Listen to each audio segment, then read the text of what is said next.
আসসালামু আলাইকুম প্রিয় দর্শক, এইমাত্র প্রকাশিত হলো 18তম শিক্ষক নিবন্ধনের মৌখিক পরীক্ষার ফলাফল। তো আপনারা রেজাল্টটি দেখতে ডিসক্রিপশনে দেওয়া লিঙ্কে ক্লিক করে সরাসরি রোল দিয়ে আপনারা রেজাল্টটি দেখতে পারবেন।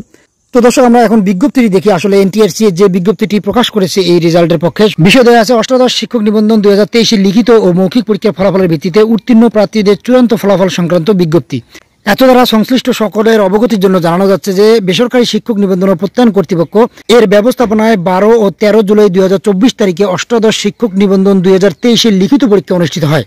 উক্ত লিখিত পরীক্ষায় 83,865 জন পরীক্ষার্থী উত্তীর্ণ হন। লিখিত পরীক্ষায় উত্তীর্ণ প্রার্থীদের মধ্যে 81,209 জন প্রার্থী মৌখিক পরীক্ষায় অংশগ্রহণ করেন।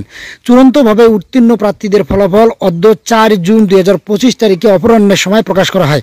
মৌখিক পরীক্ষায় অংশগ্রহণকারী প্রার্থীদের মধ্যে চূড়ান্তভাবে 60,521 জন প্রার্থী উত্তীর্ণ হয়েছেন।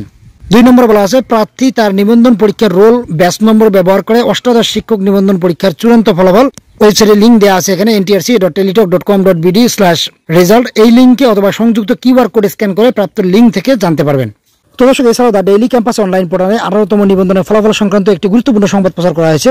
18তম শিক্ষক নিবন্ধনের চূড়ান্ত ফল প্রকাশিত হয়েছে। এতে 70% প্রার্থী পাস করেছেন। 4 জুন বিকেল 5:10 এই ফল প্রকাশিত হয়। এর আগে বেসরকারি শিক্ষক নিবন্ধন প্রত্যয়ন কর্তৃপক্ষের বোর্ড সভায় 18তম শিক্ষক নিবন্ধনের চূড়ান্ত ফল প্রকাশের সিদ্ধান্ত হয়েছে। সবার বিষয়ে জানতে চাইলে শিক্ষা মন্ত্রণালয়ের মাধ্যমিক ও উচ্চশিক্ষা বিভাগের যুগ্ম সচিব হেরালুজ্জামান সরকার দ্য ডেইলি ক্যাম্পাসকে বলেন, মূলত 18তম শিক্ষক নিবন্ধনের ফল প্রকাশ নিয়ে সভা ডাকা হয়েছিল। সভায় সর্বসম্মতিক্রমে আজ বুধবার ফল প্রকাশের সিদ্ধান্ত হয়েছে।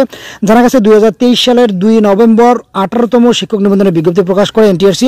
এই পরীক্ষায় অংশ নিতে গিয়ে রেকর্ড প্রায় 19 লাখ প্রার্থী আবেদন করেন। 2024 সালের 15 মার্চ এই নিবন্ধনের প্রিলিমিনারি পরীক্ষা অনুষ্ঠিত হয়।